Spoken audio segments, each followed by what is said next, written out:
Bonjour amis joueuses, amis joueurs, aujourd'hui on se la joue solo. On se la joue solo sur le jeu Bardwood Grove et comme vous l'avez vu sur l'introduction, on va affronter le rival et on va supposer pourquoi pas que nous jouons, j'ai pris Lizzie.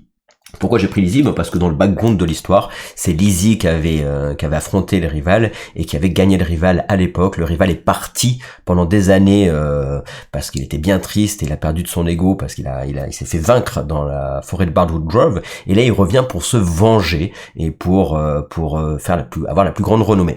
Donc, on va jouer le barde Lizzie. Lizzie Sterling, duelliste au banjo. Les Halflings ne savent pas tous danser, chanter ou raconter des histoires. Mais celle-ci en est plus que capable. Elle arrive même à tout faire en même temps.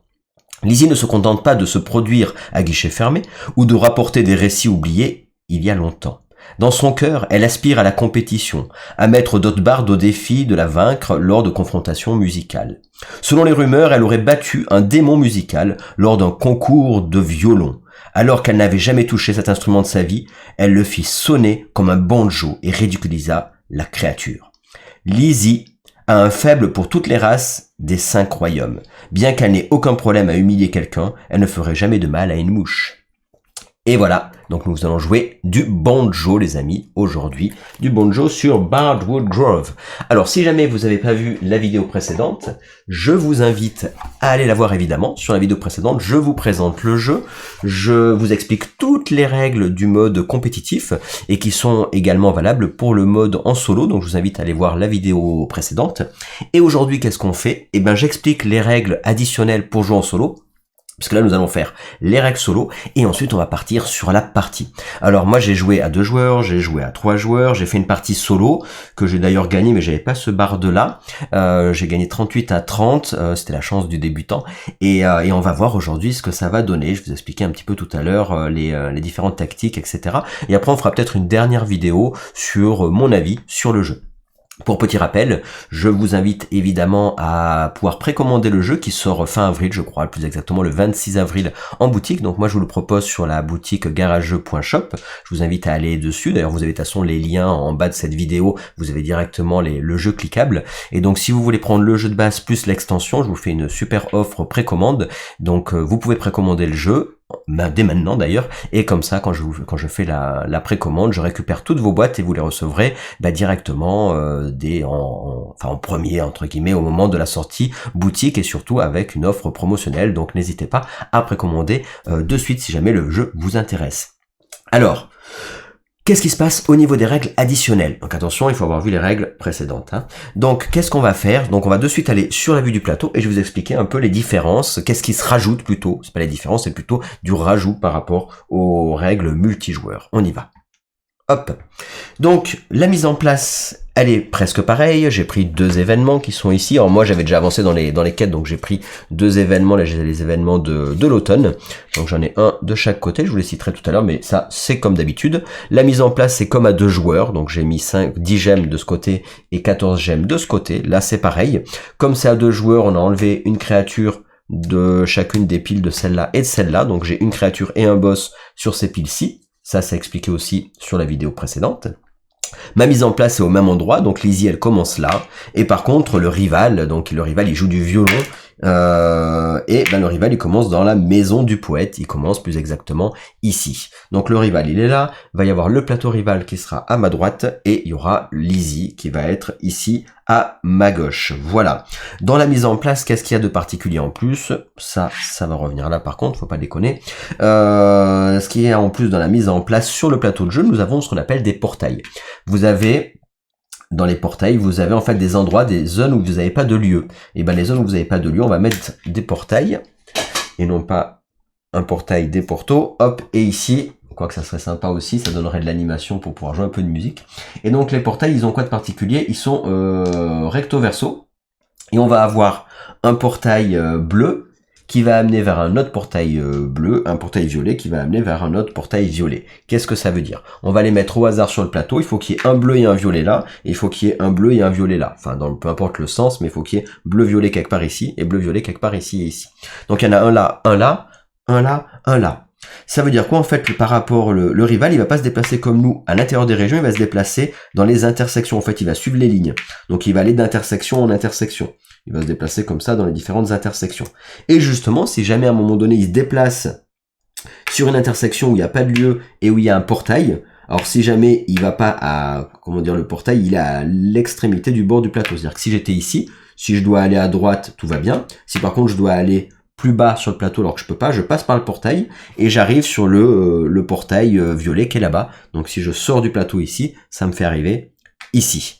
Et là, dans ce cas-là, dans les déplacements, vous verrez tout à l'heure, ça nous demande les déplacements. On va changer le déplacement du rival et il va s'éloigner le plus possible du bord du plateau. Donc, hop, il va se déplacer comme ça, de croisement en croisement. S'il arrive là et qu'il doit aller là-bas ou qu'il doit monter, pas de problème. Si par contre il doit descendre, là dans ce cas-là, bim, il descend, il arrive sur le portail violet. Et là, il va pas continuer dans le même sens son déplacement, il va aller le plus éloigné possible par rapport au bord du plateau. Donc c'est comme ça qu'il va bouger. Supposons, je sais pas, tiens, il se déplace, hop, il arrive là. D'ailleurs, lui, il est pas du bon côté. Ça va être comme ça, il faut que le portail soit à l'extrémité, ici, l'appareil photo, là, l'espèce de portail. Donc là, s'il sort là, hop, il en arrive ici. Parce que le bleu ramène sur le bleu, et là pareil il va s'éloigner, donc il va partir dans cette direction si jamais il doit bouger. Donc c'est comme ça qu'en fait le rival va jouer. Donc par rapport aux règles, qu'est-ce qui va se passer? Nous on va jouer d'abord les mêmes règles que tout ce que vous avez vu sur la vidéo précédente, et après c'est le rival qui va jouer. Le rival, qu'est-ce qu'il va faire de particulier sur son tour de jeu? Et ben tout simplement il va piocher. Il y a un deck spécial, un deck de cartes du rival. Sur ce deck vous avez des flèches, tout simplement.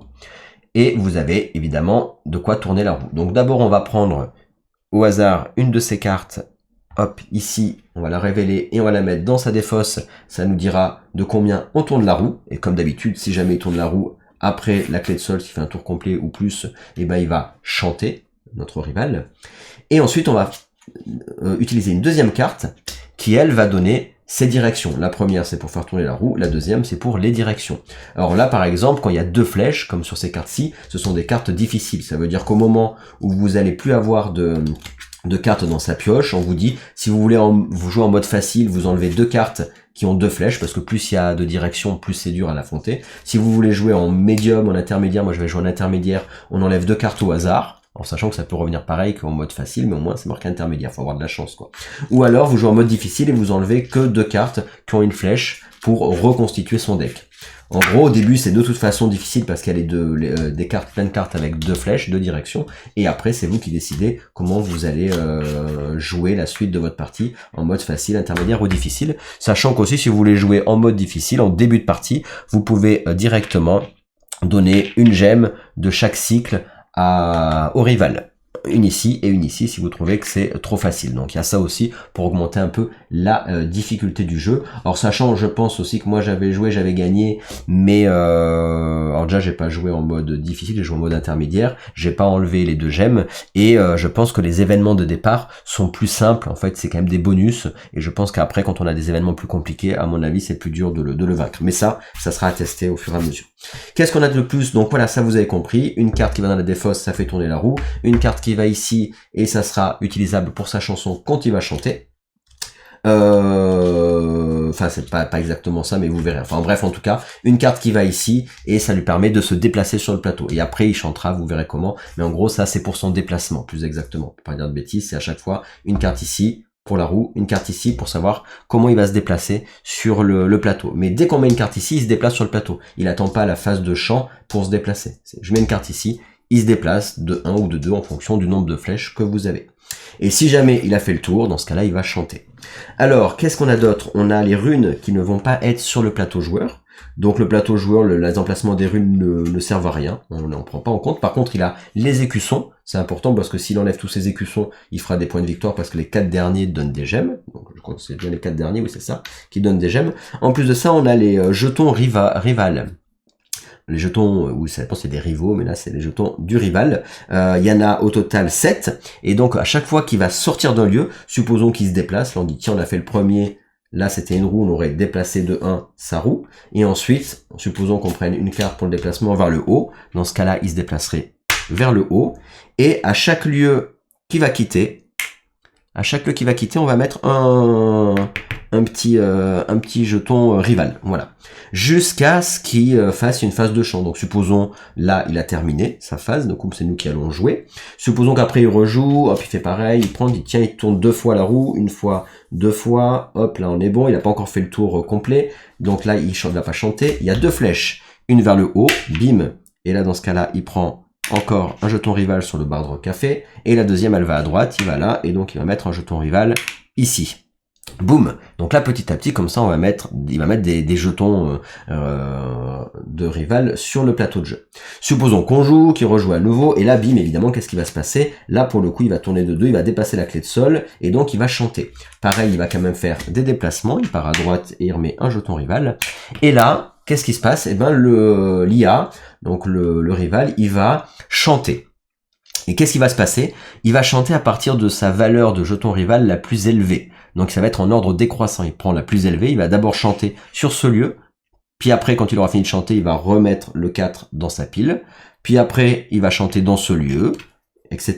Et il va faire comme ça tous les lieux où il y a un jeton rival. Donc il va chanter sur chaque endroit les uns après les autres, et une fois qu'il a fini de chanter sur tous les endroits où il y avait des jetons rival, et ben du coup il aura fini sa phase de chant et il y aura plus de jetons rival. Qu'est-ce qui se passe? Dans chacun des lieux, il va avoir des actions qui lui sont propres par rapport à certains lieux, des actions en fonction de si on est à l'événement 1 ou si on est au cycle 2, à l'événement 2. Donc à l'événement 1, il va faire certaines actions qui sont listées évidemment sur le livre de règles qui nous dit bah voilà, si jamais on va activer ce lieu là, s'il active ce lieu à l'événement 1, il se passe ça, si par contre il active à l'événement 2, il se passe tel ou tel truc. C'est dommage qu'il n'y ait pas une fiche récap plutôt que le gros bouquin de règles pour chacun des événements. Il y a pas mal de choses quand même là-dessus à lire pour chacun des événements pour savoir ce qu'il fait, parce que malheureusement c'est un peu différent de ce qu'on fait nous. Donc là, il va faire en fonction du cycle, il va faire l'effet d'ici, puis après l'effet de l'autre où il y avait le jeton, etc., comme on l'a vu tout à l'heure. Mais avant ça, avant d'activer tous ces lieux, comme on l'a dit, qu'est-ce qu'il va faire? La toute première chose, c'est qu'il va voir s'il peut pas défier notre barde. Parce que son but, c'est évidemment quand même de défier Lydie. Donc, il fait d'abord sa phase de composition, qu'on a vu, donc on défausse une carte, on met une carte, il se déplace. Si jamais il fait le tour du plateau, il fait une phase de chant. Sur sa phase de chant, il va d'abord voir s'il défie le barde, et après, qu'il ait défié le barde ou pas défié le barde, après il fait ce que je viens de vous montrer, c'est-à-dire il va activer les différents lieux, comme on a dit juste avant. Qu'est-ce qui se passe pour défier? Ben, tout simplement, s'il est, alors comme il va être ici plutôt, voilà, s'il est dans un coin d'une zone où on est, il va être adjacent à nous, et dans ce cas-là, il va nous défier. Et si jamais il s'est pas déplacé dans un coin qui est adjacent à notre zone, si c'est, supposons nous qui nous sommes mis à un endroit ou que lui s'est déplacé à un moment donné et qu'il ait mis un jeton rival adjacent à une zone où on est, donc même ces jetons rival fonctionnent pour défier les bardes. Ça veut dire qu'en gros, si on n'est pas adjacent à lui, mais qu'on est adjacent, qu'on est dans un de nos coins, on a un jeton rival, on va se faire défier. Et ça veut dire quoi, se faire défier? Eh ben, ça veut dire qu'il va prendre en fait notre écusson le plus à gauche. Il va le prendre. Et du coup ça va nous embêter, en gros ça va lui faire vous allez voir après, mais ça fera des points de victoire par la suite. Donc qu'est-ce qui va se passer? En fait, dès qu'il nous prend un jeton rival, il va faire ce qu'on appelle, il va révéler une carte défi. Donc les cartes défi, c'est celle-ci. Au début de la partie, il y en a une qui est révélée, mais elle n'est pas activée tant qu'on n'a pas mis de jeton dessus. Donc là en fait, nous, qu'est-ce qui se passe? Il nous pique un jeton rival si jamais on est adjacent à un jeton rival. Il nous pique un écusson si jamais on est adjacent à un jeton rival ou qu'on est adjacent au rival, tout simplement. Et cet écusson, qu'est-ce qui va se passer? On va le mettre, on va révéler. Il y a plein de cartes défis qui sont ici. Il y en a une révélée en début de partie. Il y en a une deuxième qui va se révéler s'il arrive à nous défier. Pour nous défier, il faut juste être adjacent à ça ou à ça. Et dans ce cas-là, nous, on va choisir à quel endroit on met notre écusson. Alors là, par exemple, on aura donc à chaque fois on aura le choix entre 4 options, puisqu'il y a toujours 2 cartes possibles. Donc là, par exemple, il y a la carte de début de partie au hasard et celle-là. On a un défi facile, un défi difficile, un défi facile, un défi difficile. Donc en gros, on a 4 défis possibles et c'est nous qui décidons quand il nous fait un défi sur quel défi, donc on en a 4 possibles sur lequel on va le mettre. Supposons que je mette mon écusson sur celui-là. Dans ce cas-là, en fin de partie, il faudra que je réussisse à faire ce défi-là. Si jamais j'ai pas réussi à faire le défi où il y a mon écusson, et ben ça va lui donner des points de victoire. Si par contre c'est moi qui réussis à faire le défi, qu'il gagne le défi, et ben dans ce cas-là je vais gagner moi les points de victoire. Je ne peux pas avoir deux écussons sur le même défi, c'est-à-dire je peux pas en avoir un sur le facile et un sur le difficile sur la même carte. Et donc à chaque fois que il va vous défier, vous allez avoir une nouvelle carte qui va se révéler, donc vous aurez toujours le choix entre deux cartes et choisir parmi les 4 défis celui que vous voulez faire. En gros, si vous faites un défi facile et que vous réussissez en fin de partie, ça vous fera 1 point de victoire. Si vous faites un défi difficile, et ben en fin de partie, ça vous fera 2 points de victoire. Évidemment, pour chaque défi où vous avez des écussons dessus. Et si jamais vous n'avez pas réussi le défi où il y a un écusson, c'est lui qui gagne des points de victoire. Donc il gagnera 1 si c'est un défi facile, et il gagnera 2 si c'est un défi difficile. Donc c'est comme ça qu'il va gagner aussi également des points de victoire, c'est-à-dire avec les défis quand il va se retrouver adjacent à nous ou nous. Alors il faut savoir que moi je m'étais débrouillé pour ma première partie en solo où j'ai gagné, à ce qu'il ne soit jamais, enfin j'ai eu de la chance aussi parce que des fois ça dépend comment il se déplace, il s'est jamais retrouvé adjacent à moi. Et je me suis jamais mis évidemment à côté de ces jetons. L'avantage, c'est que j'ai pas eu besoin d'essayer de faire les défis parce que si vous réussissez pas un défi, encore une fois, et ben ça va lui faire des points de victoire. Donc moi je m'étais dit non, ben en fait je vais pas risquer parce que si je fais ça, ça veut dire qu'à chaque fois j'ai des objectifs en plus et je peux moins faire mon plan de jeu. Moi je préférais faire mon plan de jeu plutôt que me retrouver à devoir faire des objectifs annexes, on va dire. Donc ça après c'est des choix, hein, mais voilà, on verra si on fera peut-être différemment sur cette partie-ci. Donc ça c'est une façon qu'il puisse scorer en fin de partie, puisque le but du jeu quand même ça va être en solo d'avoir le plus de points de victoire possible par rapport au rival. C'est pareil que dans les explications des règles de la vidéo précédente. À la fin de la partie, on va regarder celui qui a le plus de points de victoire. Les points de victoire, ça va être les gemmes qu'il va avoir accumulées, et nous aussi, évidemment, les gemmes vertes. Il va mettre dans une réserve, il va avoir des réserves de cartes marquées, c'est-à-dire toutes les cartes qu'il aura mis dans sa réserve, s'il y a des petites gemmes bleues, comme nous d'ailleurs, hein, ça va lui faire des points de victoire, les gemmes bleues. Donc on va comptabiliser ces gemmes bleues qui sont sur ces cartes, donc en gros toutes ces cartes qu'il aura dans sa réserve de cartes marquées, plus les gemmes visibles de son plateau joueur, plus les défis, si jamais il y a des défis qu'on n'a pas réussi, et parce que si jamais on a des défis activés tout simplement, s'ils ne sont pas activés, il se passera rien. Et si jamais on a plus de points de victoire que lui, on gagne. Si c'est égalité ou inférieur à ses points, bah dans ce cas-là, on a perdu la partie.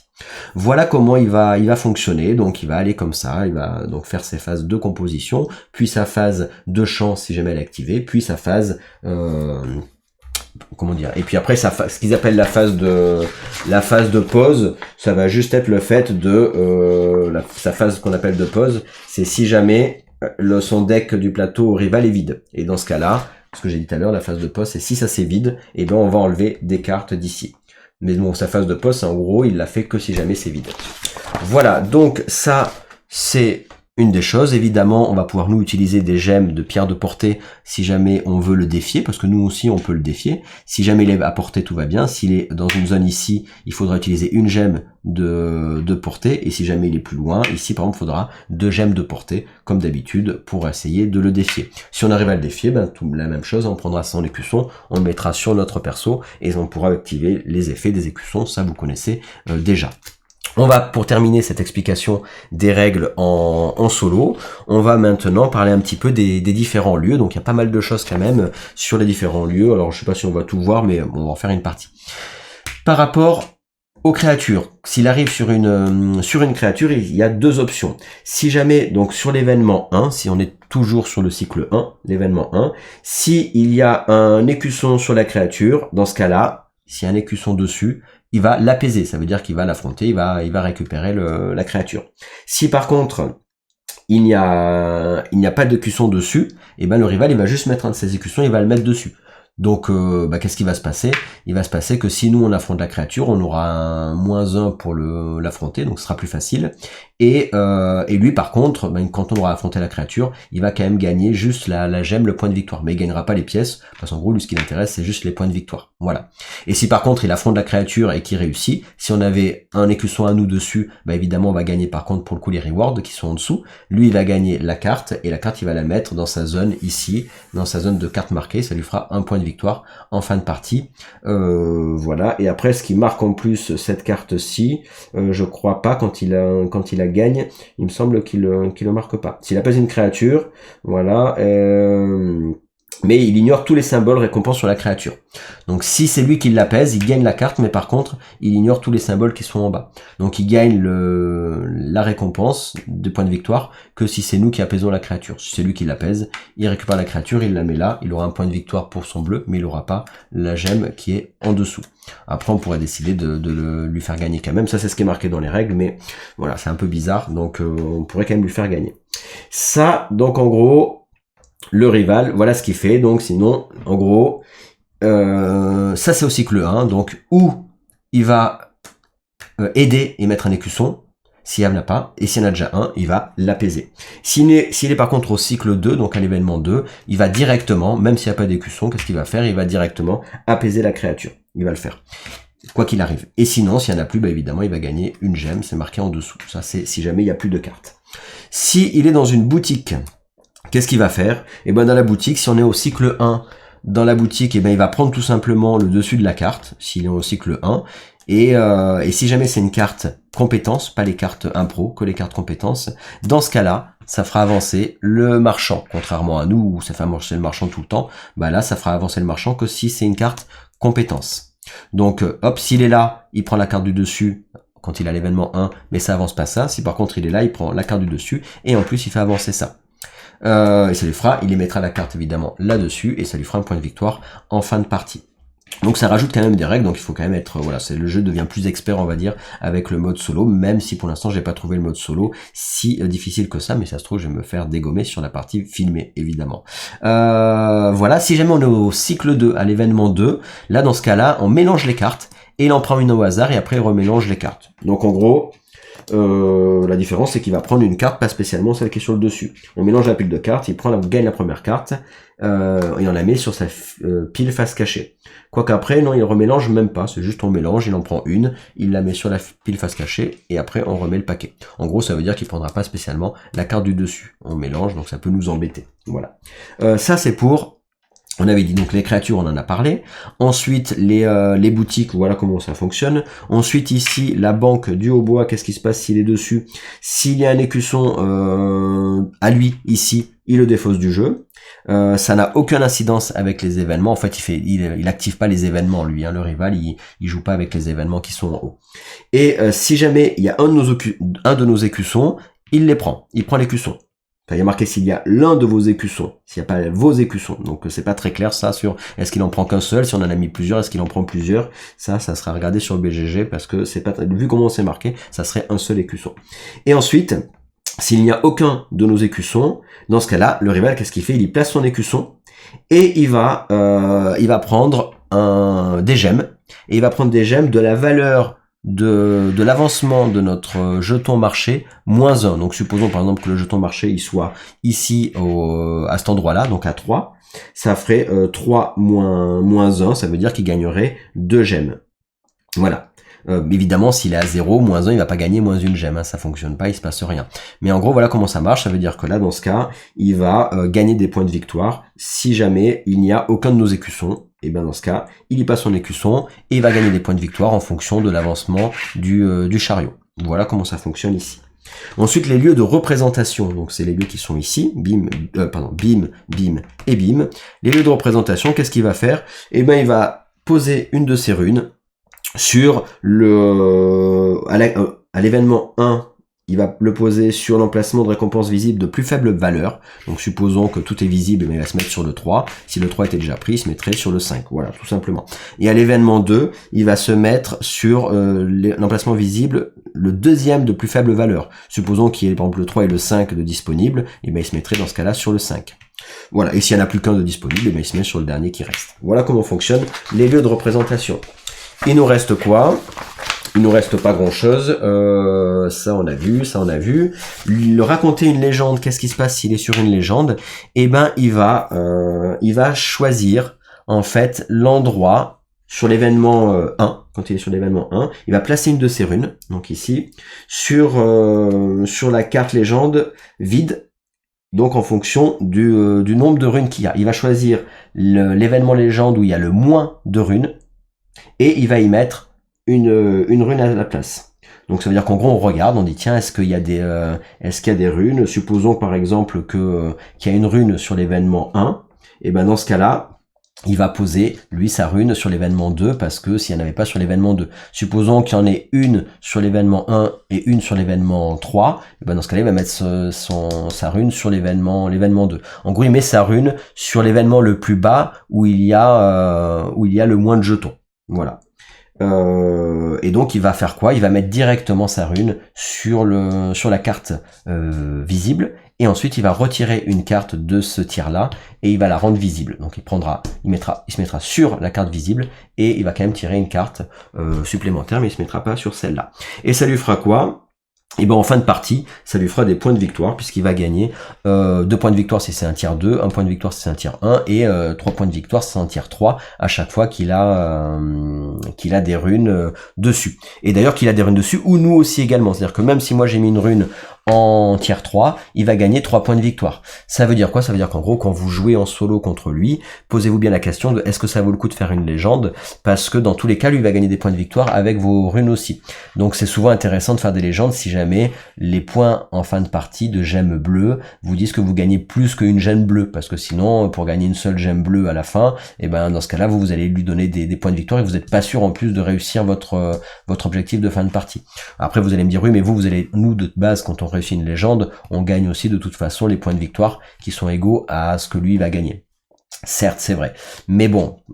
Voilà, en tout cas, je suis pas sûr que ça soit la meilleure façon de scorer si vous allez gagner à la fin de partie qu'un point de victoire en gemme bleue. Si par contre vous en gagnez plusieurs, là ça peut être intéressant de choisir cet événement-là. Si jamais vous êtes en événement 2, qu'est-ce qui va se passer? Ça va être un peu le même système, sauf que là on va retourner celle qui est face cachée et on va poser sa rune sur celle qu'on vient juste de retourner, non pas sur celle qui était visible. Voilà comment ça fonctionne, donc c'est juste ça. Donc en gros, on sélectionne le niveau de légende le plus bas sur lequel se trouve le moins de jetons runes associés. Si les 3 niveaux possèdent le même nombre de jetons runes, dans ce cas-là, on sélectionne le niveau 1. Si à égalité, là, ben dans ce cas-là, on prendrait niveau 1.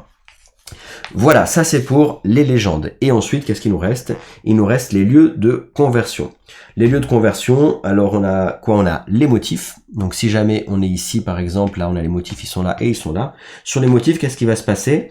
Eh ben, il y a plusieurs choses. Si jamais on est en événement 1 et que la valeur indiquée pour cet événement, là, donc là, en gros, on regarde la valeur indiquée. Là, la valeur indiquée pour cet événement est de 3. Ça veut dire quoi? Ça veut dire que si jamais, quand on est sur un motif, on a 3 gemmes visibles ou plus pendant l'événement 1, dans ce cas-là, il va faire quoi? Il va prendre les points de victoire des gemmes et il va retourner le motif.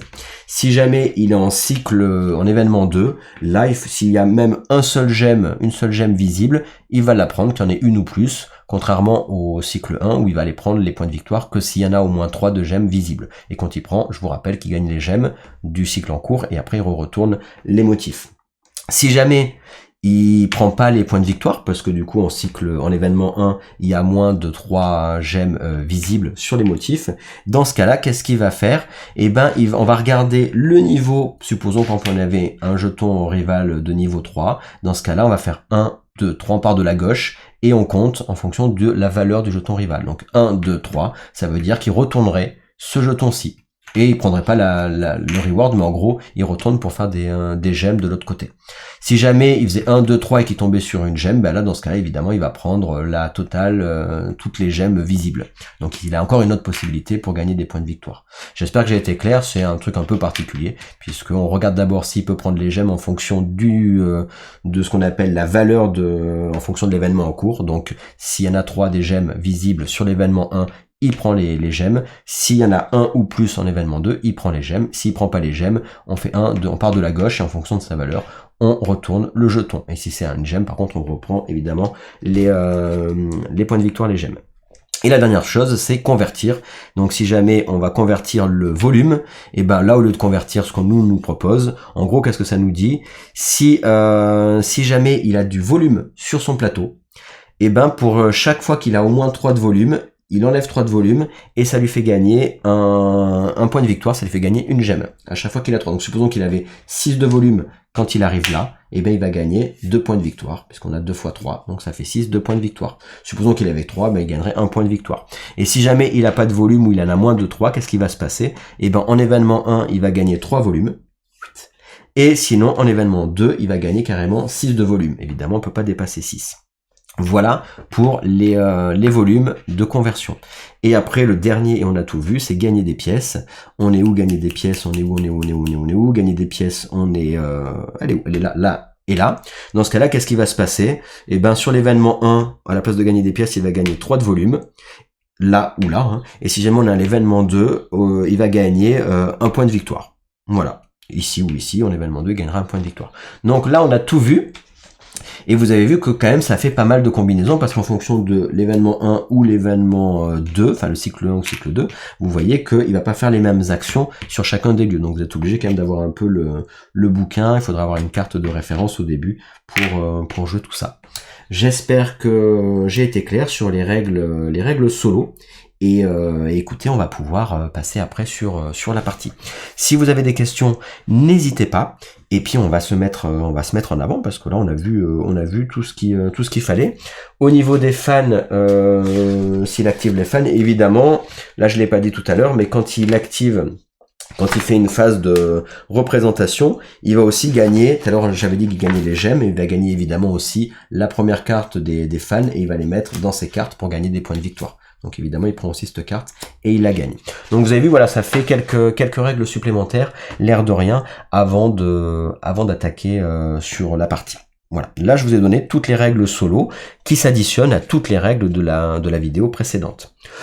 On est bon là-dessus, et écoutez, je vous propose de repartir sur une prochaine vidéo où on parle, on joue directement sur, on affronte le rival. Qu'est-ce que vous en pensez? On y va? Allez, c'est parti.